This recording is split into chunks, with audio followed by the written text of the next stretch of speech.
కేంద్ర మాజీ మంత్రి టీడీపీ సీనియర్ నేత పూసపాటి అశోక్ గజపతిరాజుకు కీలక పదవి దక్కబోతోందని ప్రచారం జరుగుతోంది. టీడీపీ అధిష్టానం కూడా ఆయనకు సముచిత స్థానం కల్పించాలని భావిస్తోంది.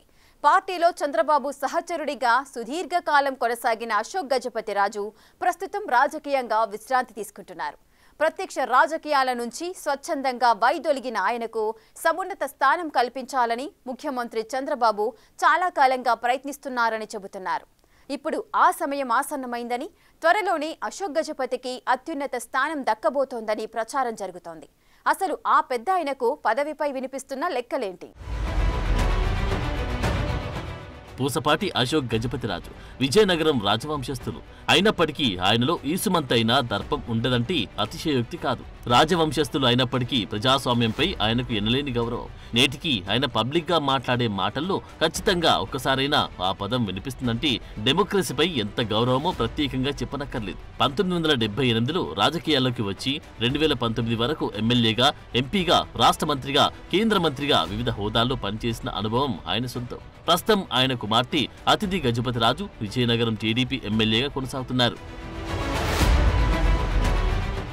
వివాదరహితుడు, హుందా రాజకీయాలకు పెట్టింది పేరైన మిస్టర్ క్లీన్ కాబట్టి 2024 ఎన్నికల తర్వాత టీడీపీకి కేంద్రంలో ఉన్న బీజేపీ ప్రభుత్వం గవర్నర్ పదవి కేటాయిస్తుందనే ప్రచారం జరుగుతున్న ప్రతిసారి ప్రత్యక్ష రాజకీయాలకు గుడ్ బై చెప్పిన అశోక్ గజపతిరాజు పేరు ఖచ్చితంగా వినిపిస్తోంది. ఆ పదవికి ఆయన మాత్రమే సూటబుల్ అని అటు తెలుగు తమ్ముళ్లతో పాటు అధినేత చంద్రబాబు కూడా అభిప్రాయపడుతున్నారన్న ప్రచారం జోరుగా సాగుతుంది.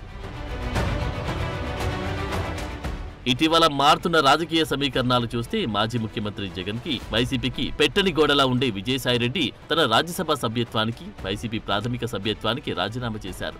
మరోవైపు రాజ్యాంగబద్ధ పదవిలో ఉంటూ వివాదాస్పద వ్యాఖ్యలకు కేర్ ఆఫ్ అడ్రస్ గా నిలుస్తున్న తమిళనాడు గవర్నర్ రవిని కేంద్రం తొలగిస్తుందని ప్రచారం జరుగుతోంది. ఈ రెండు ఖాళీలను ఇచ్చిపుచ్చుకునే ధోరణిలో అటు బీజేపీ, ఇటు టీడీపీ ఉన్నట్లు సమాచారం. విజయసాయిరెడ్డి ఖాళీ చేసిన రాజ్యసభ సీటు తమిళనాడు రాష్ట్ర బీజేపీ అధ్యక్షుడు అన్నమలైకి ఆంధ్రప్రదేశ్ కోటాలో ఇస్తారంటున్నారు.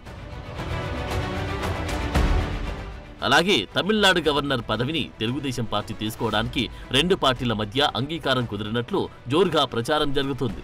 అదే జరిగితే టీడీపీకి కేంద్రం తరపున లభించి తొలి గవర్నర్ పోస్టును అశోక్ గజపతిరాజుకి ఇచ్చేందుకు రంగం సిద్ధం చేస్తున్నట్లు తెలుస్తోంది. వచ్చే నెలలో 4 రాష్ట్రాల గవర్నర్లను కేంద్రం మార్చే అవకాశం ఉందంటున్నారు. వాటిలో అశోక్ గజపతిరాజుకు ఛాన్స్ లభించబోతున్నట్లు పార్టీ వర్గాలు చెబుతున్నాయి. 2014లో మోడీ ప్రభుత్వం విమానయాన శాఖ మంత్రిగా పనిచేసిన అశోక్ గజపతిరాజు అంటే ప్రధానికి ఎంతో గౌరవం ఉందని, అందుకే ఆయనకు రాజ్యాంగ పదవి దక్కడం ఖాయమంటున్నారు.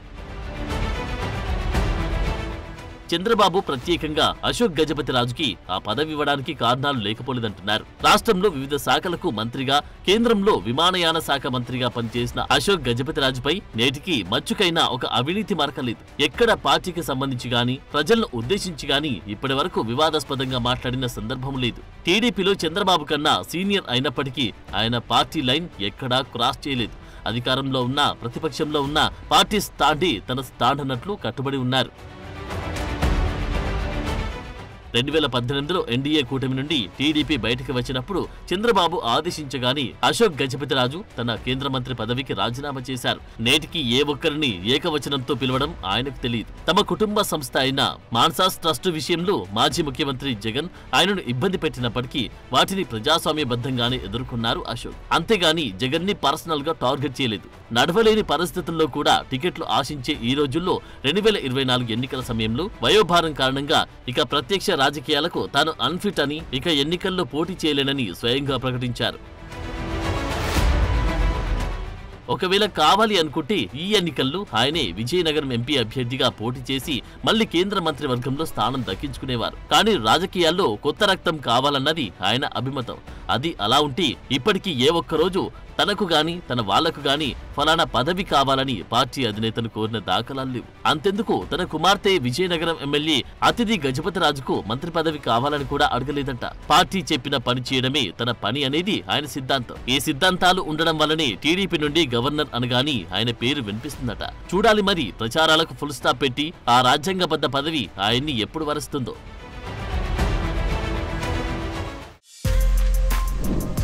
For more videos like this, subscribe Big TV channel.